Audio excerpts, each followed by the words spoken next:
Heed this call, a plea to conscious willed free souls of able men to stop seeding and enabling our cultural downfall and resurrect traditions of self-respect and lifting of self, reject submission to ignorance, choose the mission to walk the path of wisdom, the quest to bless the ones coming next with something different, by putting them in position to win as young men, living for the future, not waiting upon the end, standing for what's good beyond defined threats, the power and effect of the manhood mindset.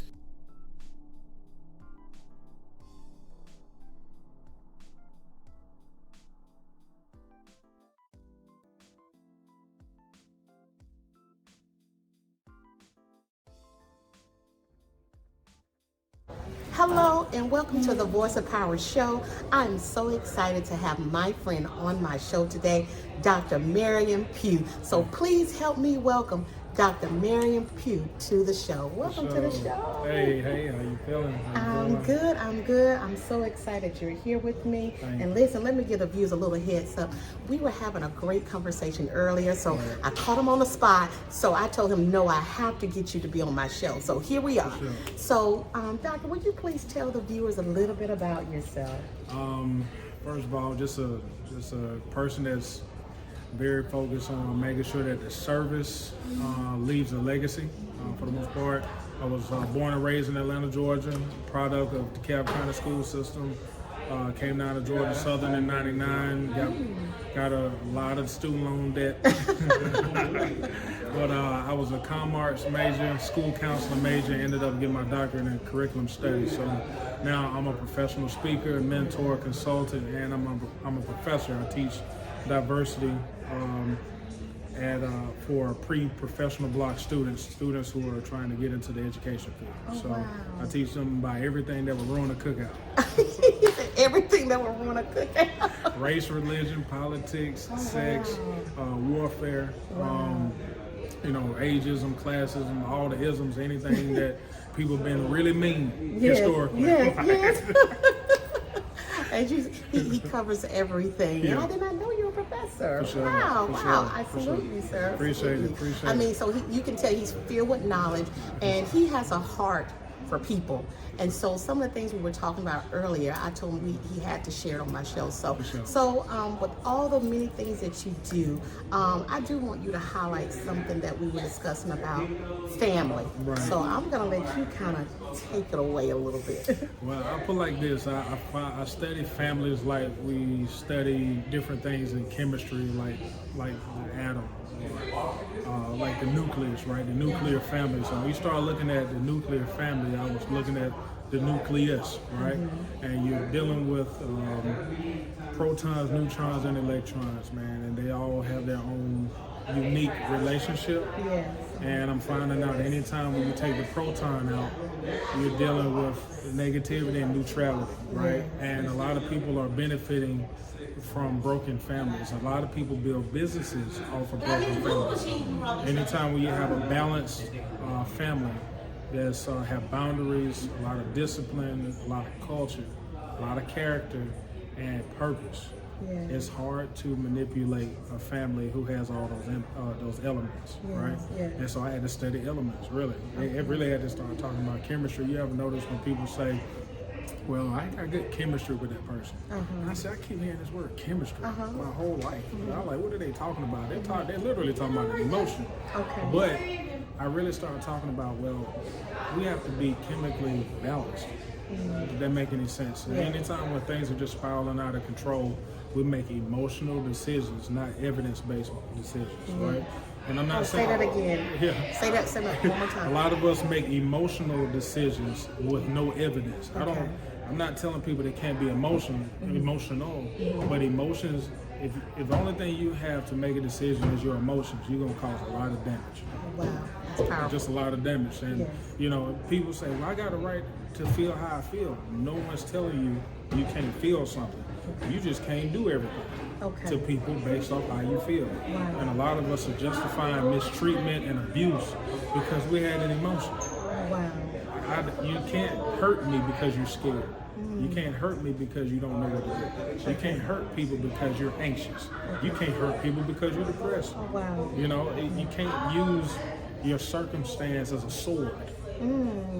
I'm sorry, you gotta repeat that too. I'm sorry, say it one more time. No, people can't use their circumstance as a sword. Just because you went through something doesn't mean that you're stronger than that person. Okay. You know, you can't belittle someone because they don't have your background. Your background ain't the only background that exists. You know, and I deal with a lot of children, right? Okay. And I'm finding out that a lot of children are dealing with what the family has not dealt with. Okay, I don't know if you heard what he said. Okay, it's gonna get a little sensitive. Listen, viewers, all I'm just gonna say is just have an open mind, because a lot of times we don't want to hear things and we don't want to accept things. So I'm just gonna ask you just keep an open mind, because again, he's getting ready to share how the children are impacted. So I'm sorry, continue. I just say it like this, man. The truth does not have any friends. Oh, wow. So Okay. it really stands alone. The truth never held a recruitment session. Okay. It doesn't need support. Okay. It can stand by itself. So anytime when you're dealing with truth, be prepared to be by yourself. Wow. Okay. Because literally, if you're using something that has no friends, you need to be prepared to lose something. Okay. When he's talking about truth. About truth, right? I know this is sensitive. I know, and we don't want to talk about it or even discuss it, but... Well, I put it like this. You can be sensitive all day, but that doesn't change reality. Okay, it doesn't change reality. You can be sensitive, but we don't have to serve your sensitivity. All right. We really do not. Okay. And you can be faith-based, you can be considerate. Okay. But we'll not use your emotions as a false idol. Okay. Other people's emotions are not God. Yes, sir. Now, let me ask you this, doctor. So I'm like, I don't know what to do with this. I know. So no, you're good. You're good. So, doctor, you have been sharing with me how kids are impacted by the things that family have not dealt with. They're things that with, family haven't dealt with. Children are dealing with what the family has refused or did not know how to deal with. Okay. Right? Okay. So we're dealing with miscommunication. We're dealing with family history. We're dealing with family secrets. We're dealing with we're dealing with family habits. Okay. You know what I mean? That a lot of kids people don't understand this. Children that we bring into the world are the denominator of two historical bloodlines with a lot of history. Most of us having dreams about places we ain't never been, so that means our blood got information in it. Okay. These children got thoughts and ideas, and they don't know where to put them and how to put them out in a place that they're welcome. They get yelled at and told what to do, and no one teaches them anything. Okay. So we got too many tellers and not enough teachers, right? Okay. So we got people who tell children they should be seen and not heard. Well, that's what happens to Coke bottles. Okay.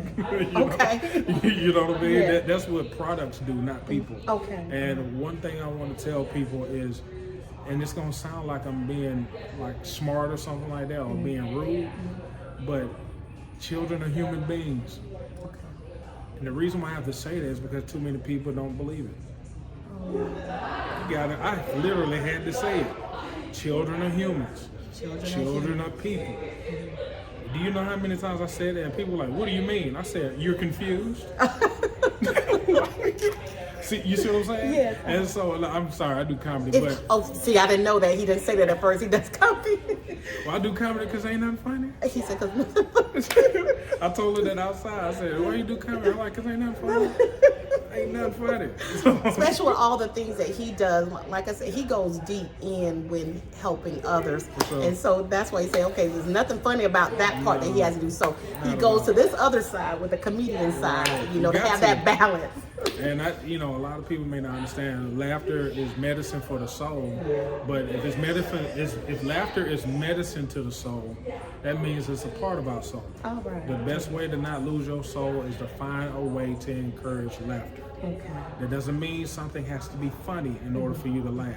That means it just needs an opportunity and some space to chuckle. You need to laugh. Because it activates the soul. And I had to do a presentation when I was in undergrad. I had to study the science of laughter, and a lot of people may not know is that when you laugh, your brain naturally releases endorphins. Yeah. And it increases your mood. But not only this, what a lot of people don't understand, the reason why a lot of comedians are very intelligent is because anytime when you're laughing, you automatically make the brain wonder. Okay. think about this. Whenever you walk past a room and a whole bunch of people are laughing, the first question is, what are they laughing at? You're right. So anything that makes you think is directly connected to your intellect. Okay. And anything that makes you laugh, that means you got the joke. So that means anytime you're laughing, if you got the joke, that means your comprehension level went up. Okay, I'm gonna laugh. So comedy, people like this, comedy is directly related to comprehension. If kids are dealing with comprehension levels, put them around some comedy so they can get the joke. Okay, so I'm gonna let you all know this.